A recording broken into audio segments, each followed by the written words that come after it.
जय खाटू श्याम जी के मित्रों, आपका बहुत बहुत स्वागत है मेरे चैनल जिनेवा वॉइस पर। दोस्तों, आज मैं आपको सुनाऊंगी महादानी कृपालु कलयुग के श्री कृष्ण अवतारी खाटू श्याम जी की संपूर्ण गाथा, वो भी स्कंद पुराण के माध्यम से। तो पूरी कथा सुनिएगा। हिंदू धर्म के अनुसार खाटू श्याम जी ने श्री कृष्ण से वरदान प्राप्त किया था कि वे कलयुग में उनके नाम शाम से पूजे जाएंगे। श्री कृष्ण बर्बरीक के महान बलिदान से काफी प्रसन्न हुए और वरदान दिया कि जैसे जैसे कलयुग का अवतरण होगा, तुम शाम के नाम से पूजे जाओगे। तुम्हारे भक्तों का केवल तुम्हारे नाम का सच्चे दिल से उच्चारण मात्र से ही उद्धार होगा। यदि वे तुम्हारी सच्चे मन और प्रेम भाव से पूजा करेंगे तो उनकी सभी मनोकामना पूर्ण होगी और सभी कार्य सफल होंगे। श्री खाटू श्याम जी का बाल्यकाल में नाम बर्बरीक था। उनकी माता, गुरुजन एवं रिश्तेदार उन्हें इसी नाम से जानते थे। श्याम नाम उन्हें श्री कृष्ण ने दिया था। इनका यह नाम इनके घुंघराले बाल होने के कारण पड़ा। कैसे बने बर्बरीक खाटू श्याम जी, आइए जानते हैं ये दिव्य गाथा। श्री श्याम बाबा की अपूर्व कहानी मध्यकालीन महाभारत से आरंभ होती है। ऋषि वेदव्यास द्वारा रचित स्कंद पुराण के अनुसार महाबली भीम एवं हिडिंबा के पुत्र वीर घटोत्कच के शास्त्रार्थ की प्रतियोगिता जीतने पर इनका विवाह प्राग ज्योतिषपुर वर्तमान आसाम के राजा दैत्यराज मूर की पुत्री काम कटंकटा से हुआ। काम कटंकटा को मौरवी नाम से भी जाना जाता है। घटोत्कच व माता मौरवी को एक पुत्र रत्न की प्राप्ति हुई, जिसके बाल बब्बर शेर की तरह होने के कारण इनका नाम बर्बरीक रखा गया। ये वही वीर बर्बरीक हैं जिन्हें आज लोग खाटू के श्री श्याम, कलयुग के देव, श्याम सरकार, तीन बाणधारी, शीश के दानी, खाटू नरेश व अन्य अनगिनत नामों से जाने जाते हैं। बर्बरीक के जन्म के पश्चात महाबली घटोत्कच इन्हें भगवान श्री कृष्ण के पास द्वारका ले गए और उन्हें देखते ही श्री कृष्ण ने वीर बर्बरीक से कहा, हे पुत्र मौरवे, जिस प्रकार मुझे घटोत्कच प्यारा है उसी प्रकार तुम भी मुझे प्यारे हो। तत्पश्चात वीर बर्बरीक ने श्री कृष्ण से पूछा, हे प्रभु, इस जीवन का सर्वोत्तम उपयोग क्या है? वीर बर्बरीक के इस निश्चल प्रश्न को सुनते ही श्री कृष्ण ने कहा, हे पुत्र, इस जीवन का सर्वोत्तम उपयोग परोपकार व निर्बल का साथी बनकर सदैव धर्म का साथ देने से है, जिसके लिए तुम्हें बल एवं शक्तियां अर्जित करनी पड़ेंगी। अतएव तुम मही सागर क्षेत्र गुप्त क्षेत्र में नव दुर्गा की आराधना कर शक्ति अर्जन करो। श्री कृष्ण के कहने पर बालक बर्बरीक ने भगवान को प्रणाम किया। श्री कृष्ण ने उनके सरल हृदय को देखकर वीर बर्बरीक को सुहृदय नाम से अलंकृत किया। तत्पश्चात बर्बरीक ने समस्त अस्त्र शस्त्र विद्या हासिल कर मही सागर क्षेत्र में 3 वर्ष तक नव दुर्गा की आराधना की। सच्ची निष्ठा एवं तप से प्रसन्न होकर भगवती जगदम्बा ने वीर बर्बरीक के सम्मुख प्रकट होकर 3 बाण एवं कई शक्तियां प्रदान की, जिससे तीनों लोकों पर विजय प्राप्त की जा सकती थी।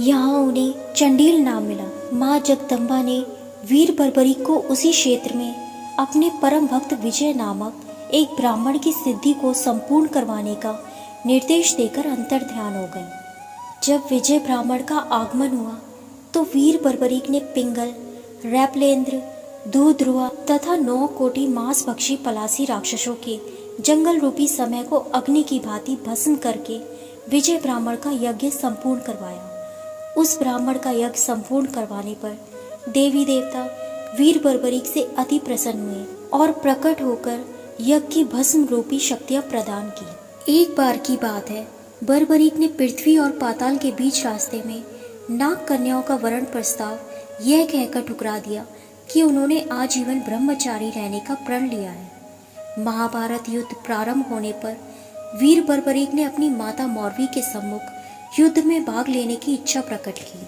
तब माता ने इन्हें युद्ध में भाग लेने की आज्ञा इस वचन के साथ दी कि तुम युद्ध में हारने वाले पक्ष का साथ निभाओगे। जब वीर बर्बरीक युद्ध में भाग लेने चले तब भगवान श्री कृष्ण ने महाभारत युद्ध के पहले ही इनको पूर्व जन्म यक्षराज सूर्यवर्चा के ब्रह्मा जी द्वारा प्राप्त अल्प श्राप के कारण एवं यह सोच कि यदि वीर बर्बरीक युद्ध में भाग लेंगे तो कौरवों की समाप्ति केवल 18 दिनों में महाभारत युद्ध में नहीं हो सकती और पांडवों की हार निश्चित हो जाएगी।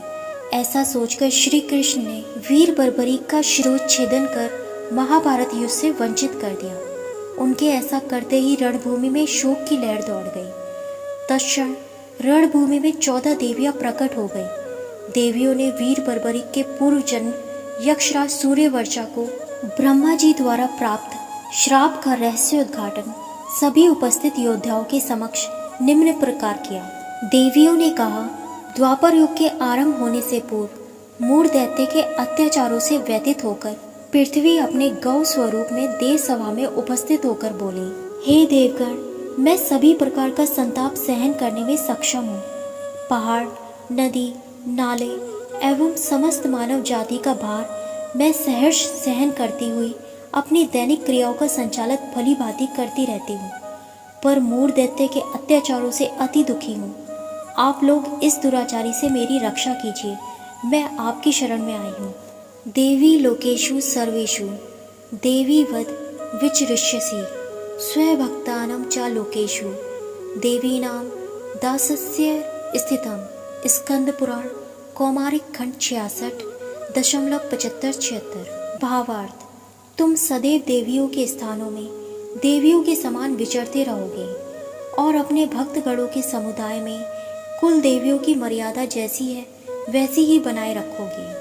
बालानाम ये भविष्यन्ति वात पित्त कफोद्वा पिटकास्ता सुखेनेव शमयसी पूजनाथ। स्कंद पुराण कौमारिक खंड 66.77। भावार्थ, तुम्हारे बाल रूपी भक्तों के जो वात पित्त कफ से पीड़ित रोगी होंगे उनका रोग बड़ी सरलता से मिटाओगे। इदं च श्रृंगम मारुह्य पश्य युद्धम यथा भवेत् इत्युक्ते वासुदेवन देव्यो थाम्रमा विशन। स्कंद पुराण कौमारिक खंड 66-78। भावार्थ, और इस पर्वत की चोटी पर चढ़कर जैसे युद्ध होता है उसे देखो। इस भांति वासुदेव श्री कृष्ण के कहने पर सब देवियां आकाश में अंतर ध्यान कर गईं। बर्बरीक शिरेश्च गिरि श्रृंगम वाप्तत दहस्य भूमि संस्कारस्य भव शीर्षो नहीं ततो युद्धम महाद्भुत कुरु पांडव सैन्यो। स्कंद पुराण कौमारिक खंड 66.79-80। भावार्थ, वीर बर्बरीक का शीश पर्वत की चोटी पर पहुंच गया एवं उनके धड़ को शास्त्रीय विधि से अंतिम संस्कार कर दिया गया, पर शीश का नहीं किया गया क्योंकि शीश देव रूप में परिणित हो गया था। उसके बाद कौरव और पांडव सेना में भयंकर युद्ध हुआ।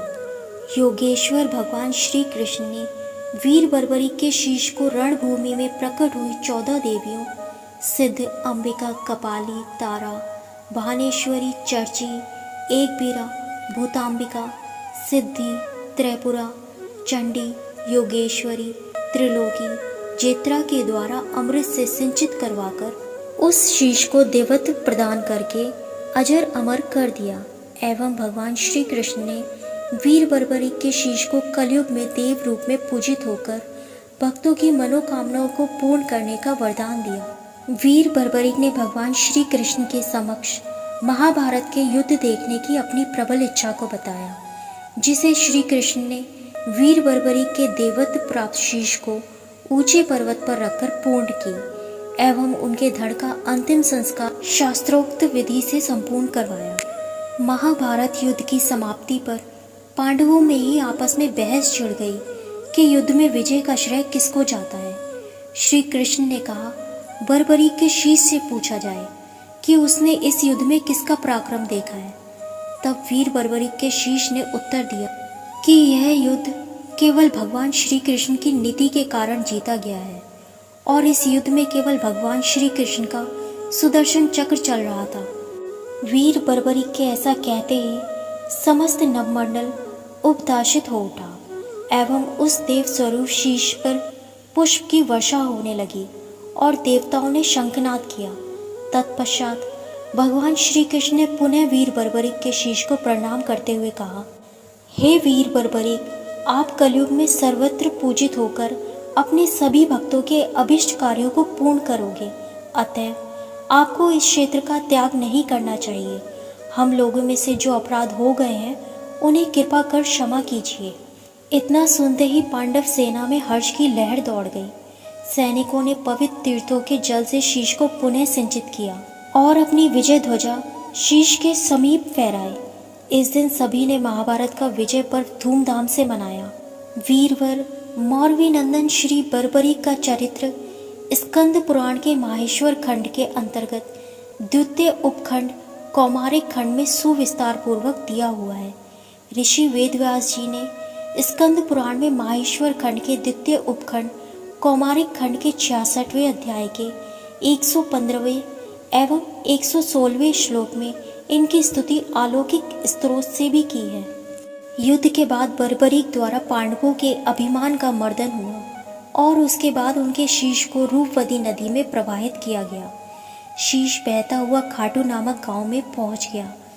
इसके बाद रूपवती नदी सूख गई और बर्बरीक का शीश वहीं दबा रह गया। उसके कई वर्षों बाद राधा नामक एक गाय थी। वह गाय दूध देने में असमर्थ थी, इसी कारण उसके मालिक ने उसे छोड़ दिया। गाय घूमते हुए उस स्थान पर पहुंची जहां बर्बरीक का शीश दफन था। वहां पहुंचते ही उसके थनों से दूध बहने लगा। जिसके बाद खाटू के राजा को जब इस बात का पता चला तो वह स्वयं वहां गए और वहां खुदाई करके उन्हें एक शीश दिखा, जिसके पश्चात आकाशवाणी हुई कि यह ज्येष्ठ घटोत्कच पुत्र बर्बरीक का शीश है, जिसे श्री कृष्ण चंद्र द्वारा उनके श्याम नाम से पूजे जाने का वर है। ये कलयुगी कृष्ण हैं, इनके लिए विशाल मंदिर का निर्माण करवाओ। आकाशवाणी के कुछ दिनों बाद मंदिर का निर्माण शुरू हुआ और देव उठनी एकादशी के दिन बर्बरीक के उस शीश की स्थापना मंदिर में हुई और वे बर्बरीक से खाटू श्याम बन गए। ऐसा माना जाता है कि मूल मंदिर 1027 ईस्वी में रूप सिंह चौहान और उनकी पत्नी नर्मदा कंवर द्वारा बनाया गया था। सन 1679 में औरंगजेब की सेना ने इस मंदिर को नष्ट कर दिया था। चौहान राजपूतों में नर्मदा कंवर हुई हैं, जिन्होंने इस विग्रह को आतताइयों के विध्वंस से बचाने हेतु झोपड़े में रखा एवं सेवा पूजा की।